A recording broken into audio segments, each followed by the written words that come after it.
same. Only the names will change every day. It seems we're wasting away. Another place where the faces are so cold. I drive all night just to get back home. I'm a cowboy on a steel horse I ride. I'm wanted, dead or alive. Wanted, dead or alive. You're listening to the MIB Radio Network Worldwide. This is Reb Rider, and we are broadcasting on rapidfire.caster.fm and 1610 AM Central South Dakota and 106.1 Gettysburg, South Dakota, our sister station up there, along with Flatlands Broadcasting and the legendary MacGyver and Old Skeet. So, good. We're sounding good now. We are live. We are live on video, and we are live on our stream, and we are ready to rock and roll. Our special guest today is going to be Chief David MOGARD, Chief of Police of Gettysburg, South Dakota, running for sheriff of Potter County. He's gracious enough to come on and do an interview again today, and hopefully this time it'll be fine. And I can't thank the chief enough for taking his time to come on the air because, these individuals are very, very busy folks. And small town or not, they have a lot on their mind and a lot to cover. I've said this before. I'll say it again. Had a nice conversation with the chief yesterday. I found him to be a personable character, whatever you want to call a personable, nice guy. Let's just put it that way. So with that in mind, we're going now to call the chief. And stand by, because you never know what's going to happen next on Rapid Fire Radio.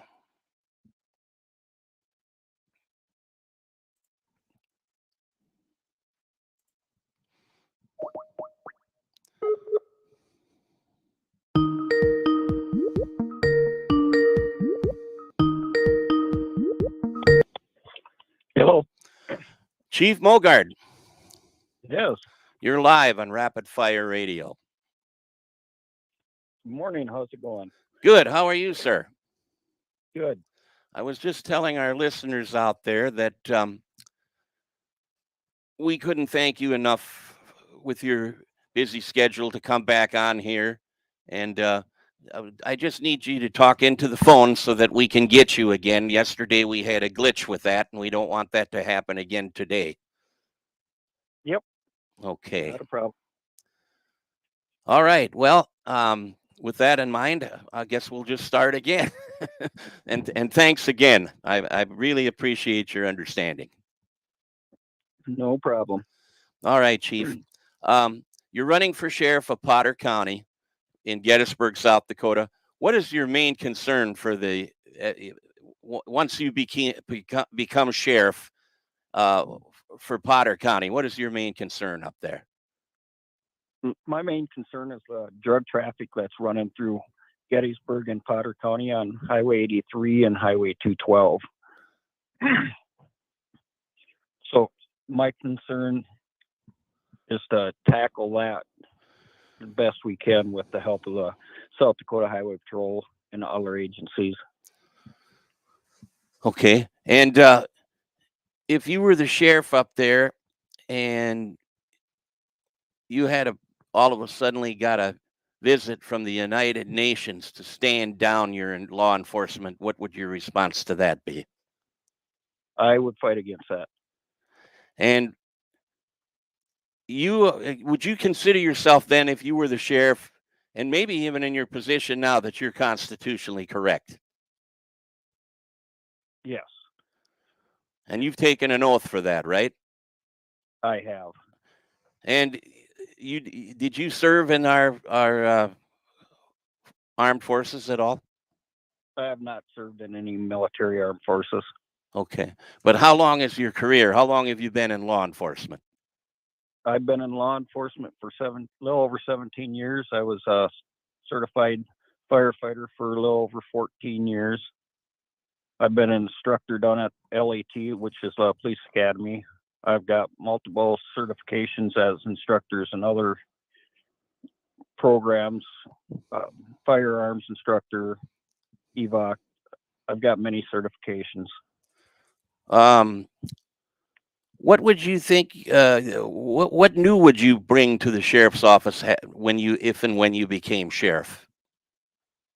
Well, first thing I would want to do is bring DARE back to Hoven. When I started in Gettysburg, I brought the DARE program back to Gettysburg. I had it lined up, and when my officer started, I turned it over to her, but I wanted to make sure that we got the DARE program back for the students of Potter County. Good.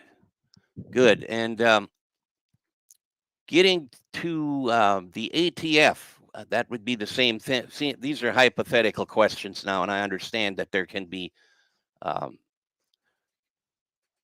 difference of opinion with some of that stuff. But what about if the ATF decided they were going to come in and confiscate guns at the request of the powers that be in Washington, D.C.? What would your response to that be? I would fight the Washington, D.C. on that. The Constitution is there for the people of the United States, and I believe that everybody has a right, if legal, to own a firearm. I support the Second Amendment and the First Amendment. Very good. Now, yesterday, Chief, I asked you about DUI checkpoints, and yeah, I always had an issue with that, just as a citizen of this land, because I felt that it was entrapment. But you gave me a pretty good argument on that. Would you care to relate to that again? Well, like I said yesterday, I was on the fire department, fire and rescue, and I've been involved in law enforcement for 17 years.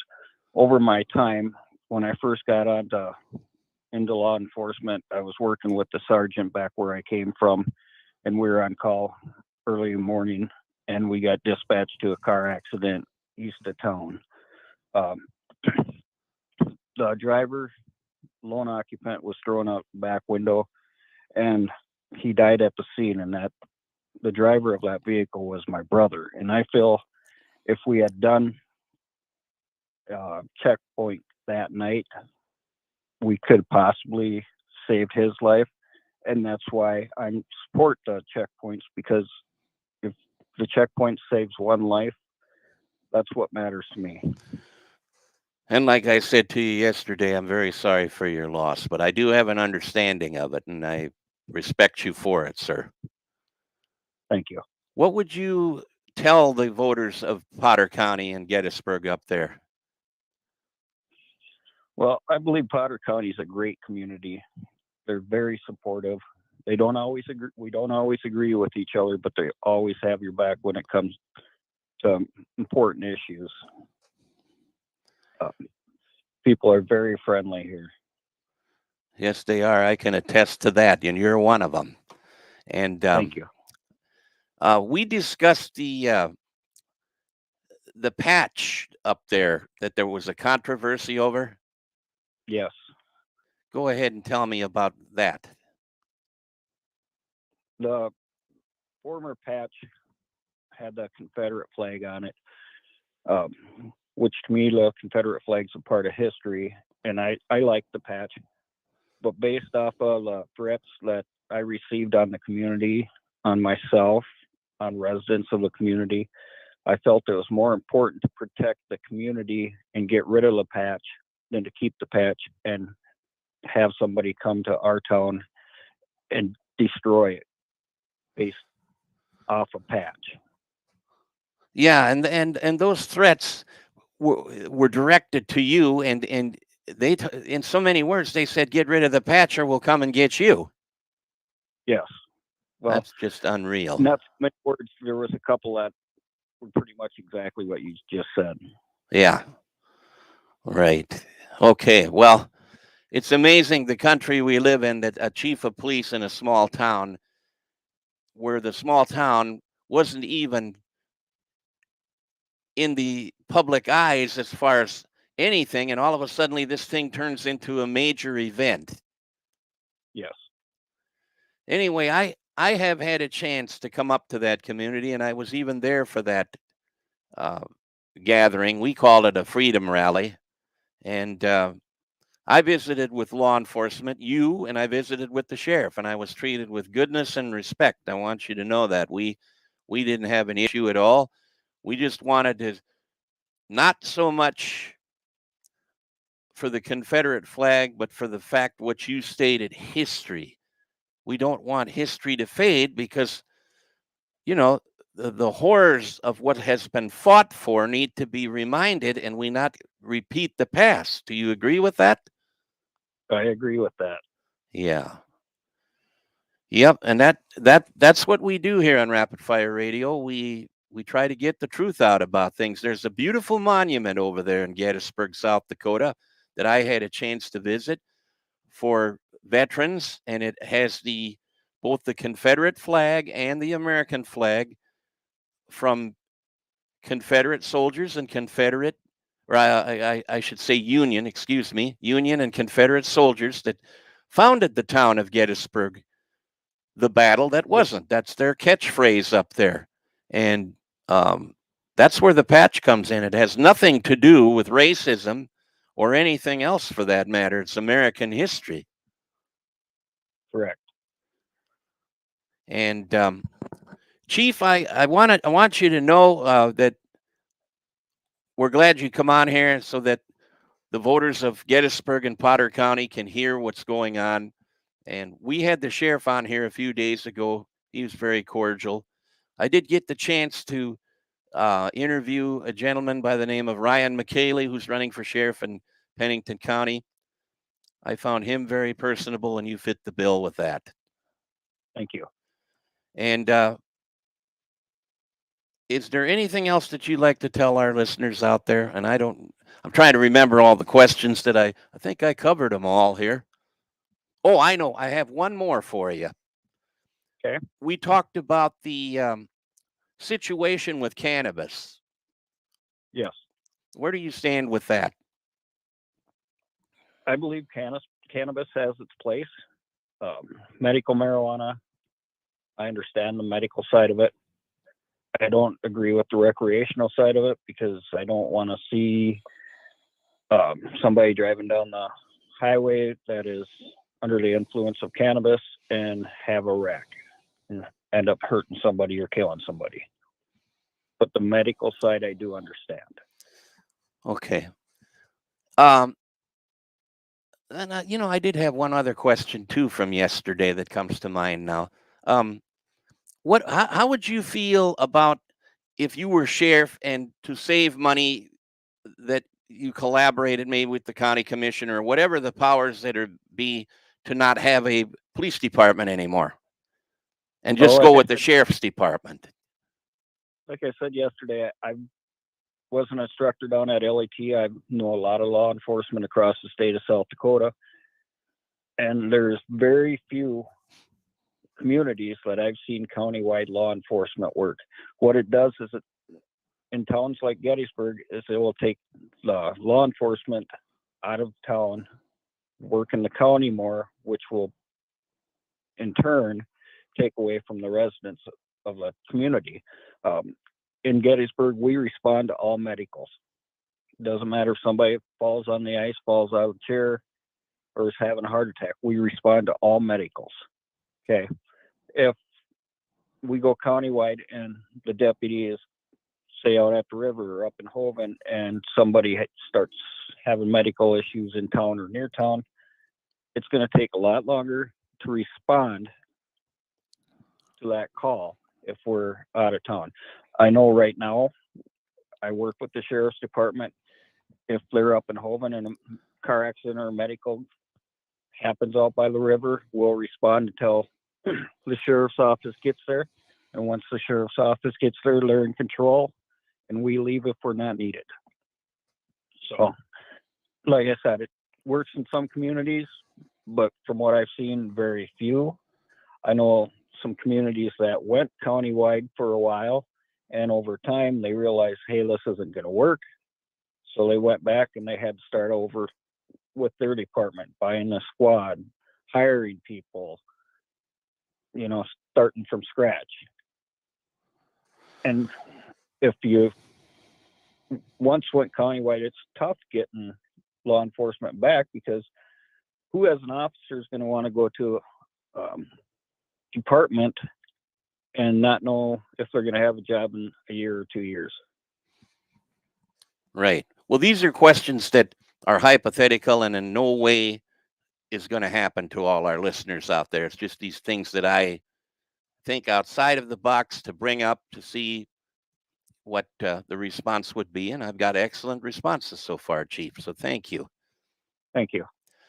Chief, before we get out of here, there's one little thing I want you to do for me. If you could just say what you said yesterday, and we'll use that as a clip for our station, which we do for everybody, because when you come on Rapid Fire Radio, you are the star. Okay. Go ahead. All right. You are listening to 106.1 Rapid Fire Radio. This is Dave MOGARD. Thank you for joining. Thank you, Chief. If there's anything else you want to say, go ahead and do it. And then if not, we'll get out of here. And thank you for your time, sir. Much appreciated. And I appreciate visiting with you before. Thank you. And I just want to remind all voters that Tuesday is election day. Make sure you get out and vote. I just got a flash here from our station in Gettysburg, and they wanted me to let you know that we do emergency broadcasts for the area up there. So, and that is that's just for our benefit for your public service there up there. That is good to know. It will help us in the future. Oh, you betcha. All right, Chief. Thank you much. Chief David MOGARD, Gettysburg, South Dakota. There's his take on the Gettysburg running for sheriff up there. We truly appreciate it. And MacGyver, I know you're working with me behind the scenes up there. I couldn't have done it without you today, buddy. I thank you much. You are the man, the legendary MacGyver up there in Gettysburg. They play the best rock on the planet, along with their sister station down here on 1610 AM radio. We are the New Age Outlaws. RapidFireRadio.caster.fm, 1610 AM, 106.1 FM's Gettysburg, South Dakota, and you never know what's going to happen next. I'm going to leave you now with an instrumental here where everything is all right now. So you'll know what it is. Keep listening to Rapid Fire Radio. At 3 o'clock this afternoon, we will have another candidate. And that candidate is a gal by the name of Shy Hoppert. And she is a police officer in Gettysburg, and we will have her on as our third and final candidate on the forums here on Rapid Fire Radio. So God bless all of you. God bless good law enforcement. God bless our farmers and ranchers and small business people that have built this country. And above all, God bless our troops. The old Reb, I'm out of here for now.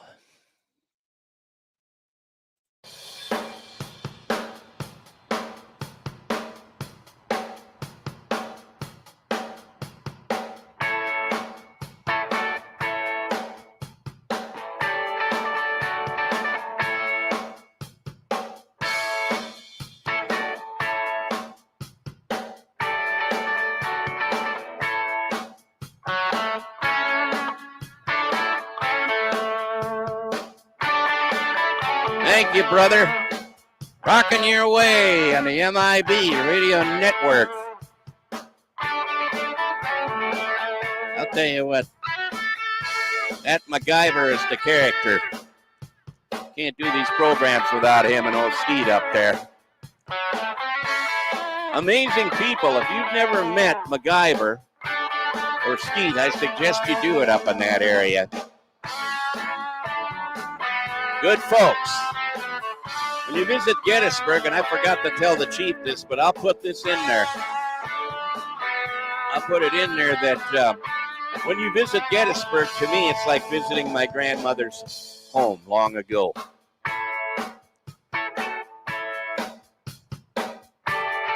Rocking your way on Rapid Fire Radio. Biker Brothers Band on Rapid Fire Radio worldwide. Boy, I timed that right, didn't I, huh? We have fun on Rapid Fire Radio. I don't care what anybody says.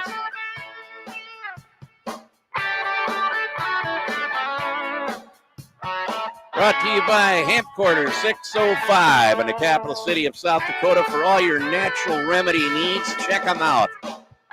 Got some pain or headaches or anything, stop in and see Brandy Barth.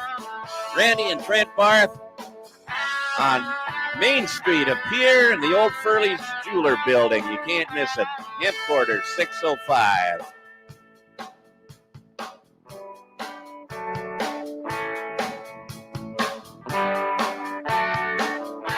And don't forget to support the Second Amendment, baby. And remember, freedom isn't free. You have to fight for it.